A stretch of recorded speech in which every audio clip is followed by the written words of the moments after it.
Assalamualaikum warahmatullahi wabarakatuh. Bismillahirrahmanirrahim. Di sini kami dari kelompok pertama akan menjelaskan atau mempresentasikan mengenai konsep dasar zakat. Yang pertama yaitu makna zakat. Zakat secara bahasa itu diambil dari bahasa Arab yaitu zaka, yang menunjukkan arti tumbuh, bertambah atau berkembang. Sedangkan menurut Undang-Undang 23 tahun 2011 tentang pengelolaan zakat dalam bab 1 dan pasal 1 dikatakan bahwa zakat adalah harta yang wajib dikeluarkan oleh seorang muslim atau badan usaha untuk diberikan kepada yang berhak menerimanya sesuai dengan syariat Islam. Sumber hukum zakat terdapat dalam Al-Quran surat Al-Baqarah ayat 43, 83, dan 110 yang artinya, dan dirikanlah sholat, tunaikanlah zakat, serta terdapat dalam hadis riwayat Bukhari dan Muslim tentang penyempurnaan Islam. Selanjutnya yaitu kedudukan zakat. Zakat memiliki kedudukan yang cukup sentral dalam penegakan Islam, termasuk rukun Islam, dan sangat penting. Ini terbukti dengan seruan Tuhan pada umat Islam agar selalu membayar zakat dan berdampingan dengan seruan melaksanakan sholat. Zakat juga menjadi bukti jika seseorang bertakwa kepada Allah SWT dan menjadi wasilah agar terwujudnya maqasid asy-syariah. Kemudian fungsi dan tujuan zakat.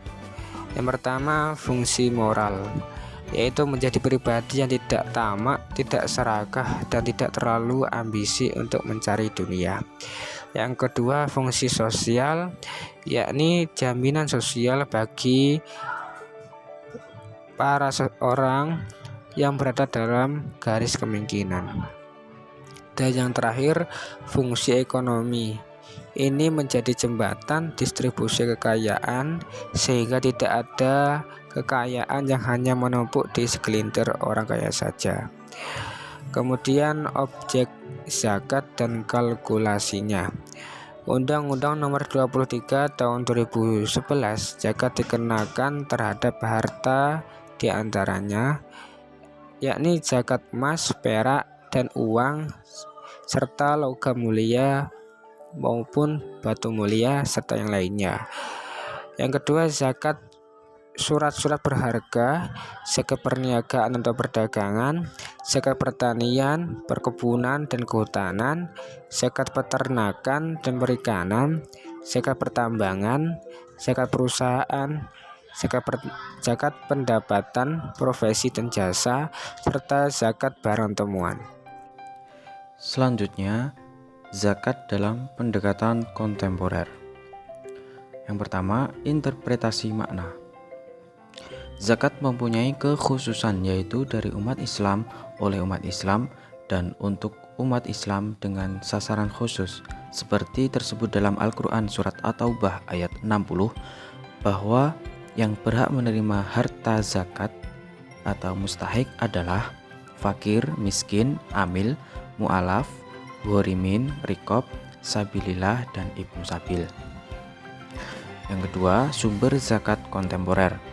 Beberapa jenis zakat yang dapat dikenakan berdasarkan pandangan ulama kontemporer yaitu yang pertama, zakat penghasilan atau profesi, dan yang kedua, zakat saham dan obligasi. Selanjutnya, prospek saham dalam perekonomian modern. Untuk mencapai tujuan dan meminimalisir kendala, maka organisasi pengelola zakat haruslah menggunakan metode modern sebagai sebuah perusahaan. Hal ini dilakukan guna untuk menarik perhatian orang-orang yang berkewajiban membayar zakat, guna menggugah dan menumbuhkan kesadaran akan kewajiban mereka dalam membayar zakat. Dalam upaya untuk mewujudkan prospek zakat dalam mengangkat taraf hidup umat dan bangsa, maka kita perlu mengembangkan pemahaman dan kesadaran di kalangan umat Islam untuk menunaikan kewajiban zakat sesuai dengan tuntunan Al-Quran dan As-Sunnah. Berikutnya, zakat dalam sistem ekonomi Islam. Al-Quran telah banyak menyinggung sumber zakat dengan dua pendekatan, yakni pendekatan ijmali atau global, segala macam harta yang dimiliki yang memenuhi persyaratan zakat. Dan yang kedua yaitu pendekatan tafsili atau terurai, yaitu pendekatan yang menjelaskan beberapa jenis harta yang apabila telah memenuhi persyaratan zakat, maka wajib dikeluarkan zakatnya.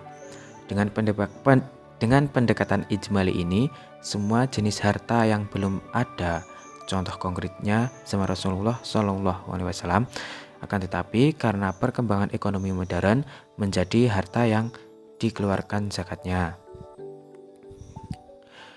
Selanjutnya ada kriteria-kriteria yang digunakan untuk menetapkan sumber zakat. Yang pertama, sumber zakat tersebut masih dianggap hal yang baru. Kedua, sumber zakat tersebut merupakan ciri utama ekonomi modern. Yang ketiga, sementara ini zakat selalu dikaitkan dengan kewajiban kepada perorangan. Dan yang keempat, sumber zakat sektor modern yang mempunyai nilai yang sangat signifikan yang harus berkembang.